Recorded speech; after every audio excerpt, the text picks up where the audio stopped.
விட்டு போன புத்தாண்டு பொங்கல் நல்வாழ்த்துக்களோட குடியரசு தின வாழ்த்துக்கள். அடுத்தது வேலண்டைன்ஸ் டே வரைக்கும் இப்போ சொல்லிடுறேன், ஏன்னா அப்பப்போ சந்திக்கிறோம் இல்லையா. இன்றைய தினம் என்னுடைய சகோதரர் மோகன்ஜி அவர்கள் எடுத்த திரௌபதி 2ஆம் பாகம் படம் பார்க்கும் வாய்ப்பு கிடைத்தது. அதற்கு உங்களுக்கு ஃபர்ஸ்ட் ரொம்ப நன்றி தெரிவிச்சுக்கிறேன். ஏன்னா என்னை பொறுத்த வரைக்குங்க இது ரொம்ப ஃப்ராங்காக நான் சொல்கிறேன், நான் சினிமாக்காரி, அதே போல் நான் ஒரு சினிமா என்டர்டெயின்மெண்ட் ரசிகை. ஒரு படம் பார்க்குறதுனா அந்த படத்தில் வந்து என்டர்டெயின்மெண்ட் வேல்யூ, ப்ரொடக்ஷன் வேல்யூ, அந்த மாதிரி விஷயங்கள் தான் நான் ஃபஸ்ட்டு கவனிப்பேன். இந்த படத்துடைய பின்னணி பார்த்தீங்கன்னா ரொம்ப ரொம்ப big canvas.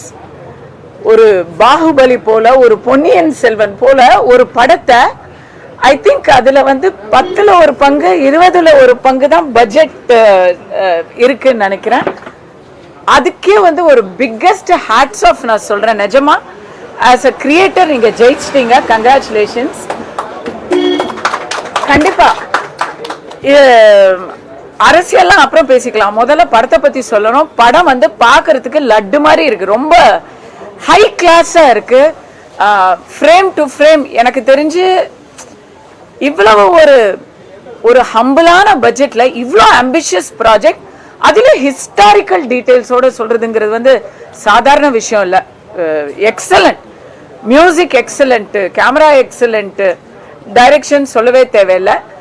Special mention dialogues Padmaja madam, Padma Chandrasekhar dialogues வந்து எனக்கு ஒரு இன்ப அதிர்ச்சி. இவங்க இங்க உட்கார்ந்துருக்கிறாங்க பாருங்க, இவங்க தான் அந்த மாதிரி ஃபயரான டயலாக்ஸ்லாம் எழுதியிருக்கிறாங்க அப்படிங்கிறது வந்து ரொம்ப பெண்களுக்கு ஒரு பெருமை சேர்க்கக்கூடிய ஒரு விஷயமா இருந்தது. இந்த படமே பார்த்தீங்கன்னா படத்தோட டைட்டில் இருந்து முதல் காட்சியில இருந்து கடைசி காட்சி வரைக்கும், கடைசி அந்த டைட்டில் ஆரம்பிக்கிறது முன்னாடி வரைக்கும் அந்த பெண்ணை மையப்படுத்திய ஒரு எல்லாருக்கும் முக்கியத்துவம் இருக்கு. பட் அந்த திரௌபதி அப்படிங்கிற அந்த பெண்ணை மையப்படுத்தி எடுக்கிறதுங்கிறது இட்ஸ் ரியலி ஒரு பெண்ணை ரொம்ப நான் அதை ரசிச்சேன், பாராட்டுறேன். தொடரும்னு போட்டிருக்காங்க, திருப்பி எந்த பெண்ல இருந்து ஆரம்பிக்க போறாங்க மோகன்ஜி அப்படிங்கறத ஆர்வமா பார்த்துட்டு இருப்பேன். நடிகர்களை பொறுத்த வரைக்கும் ஹேட்ஸ் ஆஃப். ரக்ஷனா இந்துச்சூடன் அந்த பொண்ணு திரௌபதியா நடிச்ச கதாநாயகி ரக்ஷனா வந்து அவங்களுக்கு வந்து சரியான தீனி, அதுக்கு ஏத்த மாதிரி அவங்களும் ரொம்ப நல்லா ஸ்கோர் பண்ணியிருக்காங்க. உருவமும் சரி, அவங்களுடைய நடிப்பும் சரி, 100%. ரிச்சர்ட் ரிஷி சூப்பர்பா பண்ணியிருக்காரு, பார்க்கறதுக்கு கட்டுமஸ்தா இருக்காரு, நடிப்பும் நல்லா பண்ணியிருக்காரு. அவருக்கு அந்த வீரம் வந்து தானா வருது. நட்டி அவர்கள் வந்து ஒரு ரொம்ப கௌரவமான ஒரு வேஷத்துல, நல்ல கனமான ஒரு வேஷத்துல அவர் ஒவ்வொரு படத்துலயும் ஒரு நல்ல ஒரு ஸ்கோர் பண்ணிடுறாரு. ஸோ நட்டி அவர்களோட நல்லா இருந்தது. அதுல எல்லாருமே பரணி, திவி, வைஜி மகேந்திரா சார், சின்ன ரோல்ஸ் கூட ரொம்ப ரொம்ப ஸ்கோரிங்கா இருந்தது. அவங்க ஒவ்வொருத்தருமே நல்லா பங்களிப்பு பண்ணியிருக்கிறாங்க. எல்லாத்துக்கும் மேல ஐ திங்க் பிரஸ்ல பார்த்தவங்களுக்குமே ரொம்ப பிடிச்சிருக்கிறது யாருன்னு பார்த்தா வில்லன் கேரக்டர்ஸ். அந்த அவரு அலாவுதீன் கில்ஜி வேஷம் தானே, சிராக் ஜானி. அது வந்து துக்ளக்கையும் கில்ஜியும் கலந்த ஒரு கற்பனையும் வரலாற்றையும் கலந்த ஒரு சுல்தான் கேரக்டர். அது அந்த தம்பி வந்து பின்ன எடுத்துட்டாப்ல, அதே மாதிரி ஒரு பாட்டு வச்சிருக்காங்க. ரன்வீர் சிங்குக்கு ஏத்த ஈடு கொடுக்குற மாதிரி இங்க இந்த தம்பியும் ஆடி இருக்கிறாப்ல, நல்லா இருக்கு.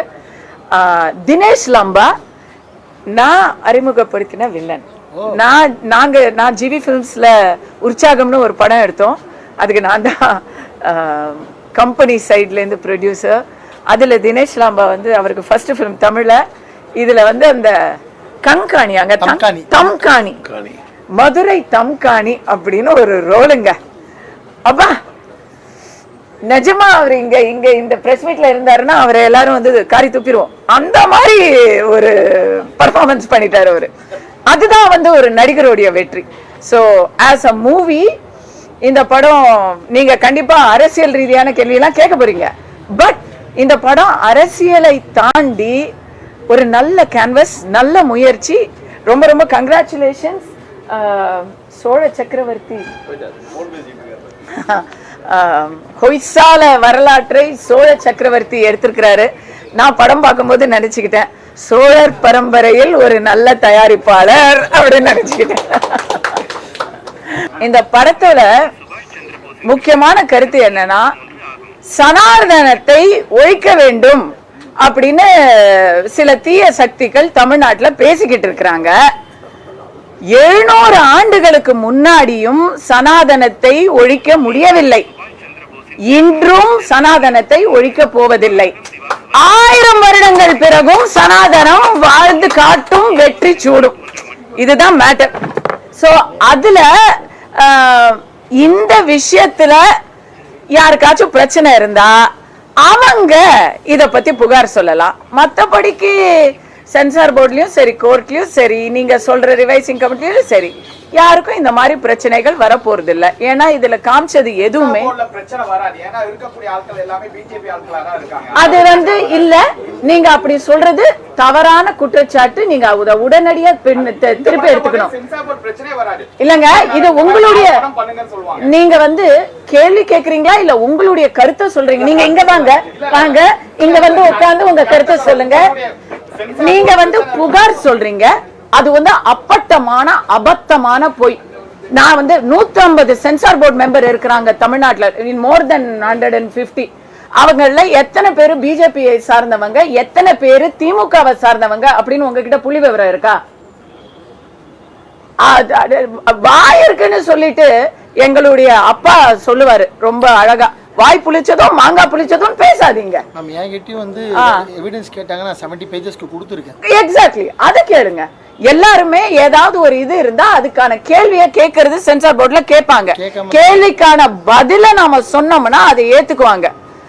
ஜனநாயகனை பொறுத்த வரைக்கும் அதுல என்ன கேள்வி கேட்டாங்க, அங்க என்ன பதில் சொன்னாங்க அப்படிங்கறது தெரியல. எனக்கு தெரிஞ்சு அங்க பதில் சொல்லியிருந்தா கோர்ட்ல இன்னைக்கு கேள்விகளோ பதில்களோ சொல்ல வேண்டிய அவசியம் வராது.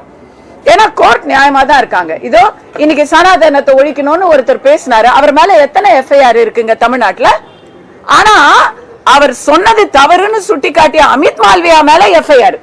அததான் கோர்ட்ல எப்படி சொல்றது, நல்லாவே திட்டாங்க. இதுக்கு மேல வன்மையான வார்த்தையை என்னால இங்க பயன்படுத்த முடியல. ஆனா கோர்ட்ல என்ன பண்ணாங்க அப்படிங்கறத சொல்றதுக்கு வேற விதமா சொல்லலாம்.